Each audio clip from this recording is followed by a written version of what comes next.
അപ്പം ഈ ഒരു ടീമിൻ്റെ ഒരു കടന്നു വരവ് 2 വർഷങ്ങൾക്ക് ശേഷമാണ് അല്ലേ? ഹൃദയത്തിന് ശേഷം 2 വർഷങ്ങൾക്ക് ശേഷമാണ് നമ്മുടെ ഈ ഒരു മൂവി വരുന്നത്. അപ്പം ഈ 2 വർഷങ്ങളിൽ തീർച്ചയായിട്ടും ഇഷ്യൂ വന്നിട്ടുണ്ടാവുമല്ലോ. അപ്പം ഈ ഒരു മൂവിയെ റിലേറ്റ് ചെയ്തിട്ട് എന്തെങ്കിലും ഒരു മെമ്മറി, ഇപ്പോൾ ഫോർ എക്സാമ്പിൾ പ്രണവിനോട് സ്റ്റോറി പറഞ്ഞതോ അല്ലെങ്കിൽ ഈ മൂവിയെ ബേസ് ചെയ്തിട്ടുള്ള എന്തെങ്കിലും ഒരു മെമ്മറി അങ്ങനെ എന്തെങ്കിലും ഉണ്ടോ? ഇതിൻ്റെ ഇപ്പോൾ അപ്പുവിൻ്റെ അടുത്ത് ഞാൻ ഇതിൻ്റെ സ്ക്രിപ്റ്റ് പറയുന്നത് കഴിഞ്ഞ വർഷമാണ്.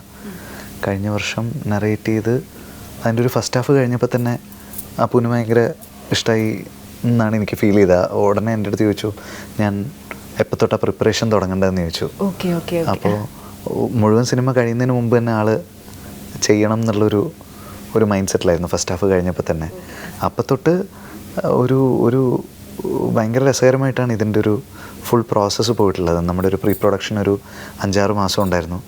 അത് കഴിഞ്ഞിട്ട് എലാബറേറ്റ് ആയിട്ടൊരു പ്രീ പ്രൊഡക്ഷൻ നടക്കുന്നത് എനിക്ക് തോന്നുന്നു ഈ സിനിമയ്ക്കാണ്. ഇത്രയും വൈഡായിട്ട് അത്രയധികം ലൊക്കേഷൻസ് നോക്കി പിന്നെ സെലക്ട് ചെയ്ത് പിന്നെ എവിടെയൊക്കെ എന്തൊക്കെ സെറ്റ് വർക്കുകൾ നടത്തണം. പിന്നെ 70 ആണല്ലോ നമ്മൾ, 70s ആണല്ലോ നമ്മൾ ക്രിയേറ്റ് ചെയ്യുന്നത്. അപ്പോൾ അതിൻ്റെ ഒരു ഫുൾ പ്രോസസ്സ് നമുക്ക് ഭയങ്കര പുതിയതായിരുന്നു.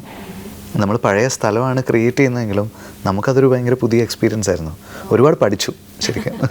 അപ്പോൾ എല്ലാവരും ഈ 70s തുടങ്ങി പ്രസൻറ്റ് വരയ്ക്കും ഉള്ള സ്റ്റോറിയാണ് നമ്മളിപ്പോൾ പോകുന്നത്. അതിൻ്റെ ഒരു കളർഫുൾ ഒരു മോഡ് അല്ലെങ്കിൽ ആ ഒരു രീതിയിലേക്കായിരിക്കും ഒരുപാട് പേര് അതിനെക്കുറിച്ച് ഇപ്പോൾ വിനീതേട്ടനോടായാലും പ്രൊഡ്യൂസർ സംസാരിച്ചിട്ടുണ്ടാവുക. പക്ഷേ എനിക്കറിയേണ്ടത് എന്തൊക്കെ ഡിഫിക്കൽട്ടീസാണ് ഈ കാലഘട്ടങ്ങൾ ചേഞ്ച് ചെയ്യുമ്പോൾ ഉണ്ടാകുന്ന, ഡെഫിനറ്റായിട്ടും ഉണ്ടാവും.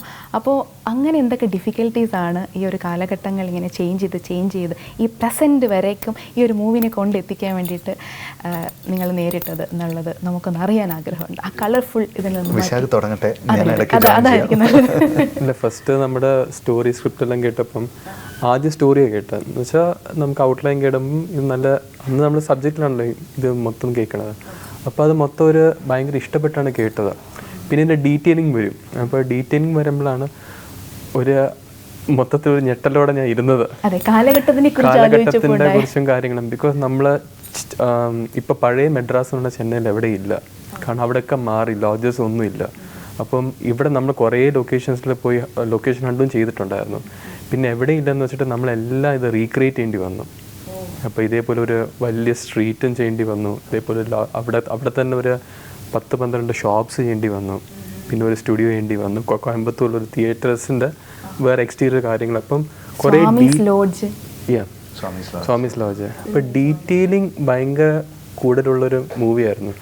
അപ്പം ഒരു ദിവസം ഞാനിത് പോയിട്ട് ഇങ്ങനെ പൊയ്ക്കൊണ്ടിരുന്ന പുരുഷൻ ഇത് ഞാൻ ചെയ്ത ശരിയാവോ എന്ന് പോലും ഒരു പോയിന്റില്ല. കാരണം അത്രയും ഡീറ്റെയിലിംഗ് ഉണ്ട് മൊത്തത്തിൽ.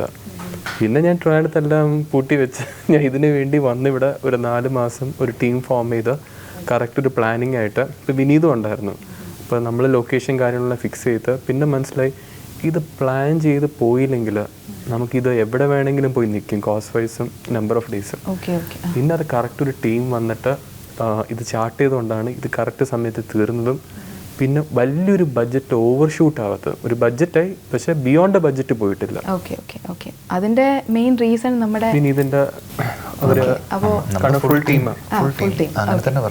എന്നാലും ആ ഒരു ക്യാപ്റ്റൻ കംപ്ലീറ്റ്ലി എല്ലാ രീതിയിലും എന്താ പറയുക, ഒരു ഉത്തരവാദിത്വത്തിൽ ആ ഒരു കറക്റ്റായിട്ട് നിൽക്കുമ്പോൾ തീർച്ചയായിട്ടും അവർ ഒരു എൻറ്റയർ ടീമിന് ഒരു എനർജി അതങ്ങനെ തന്നെ നിൽക്കും അല്ലേ. നമുക്ക് എല്ലാവർക്കും ആ ഒരു ഒറ്റ ഗോളേ ഉണ്ടായിരുന്നുള്ളൂ, ഈ സിനിമ നമ്മൾ വിചാരിച്ച പോലെ ചെയ്യുക. But at the same time നമുക്ക് കൺട്രോൾഡ് ആയിട്ട് നമ്മൾ എസ്റ്റിമേറ്റ് ചെയ്ത ബഡ്ജറ്റിൽ തന്നെ ഇത് തീർക്കുക. അത് നടന്നു.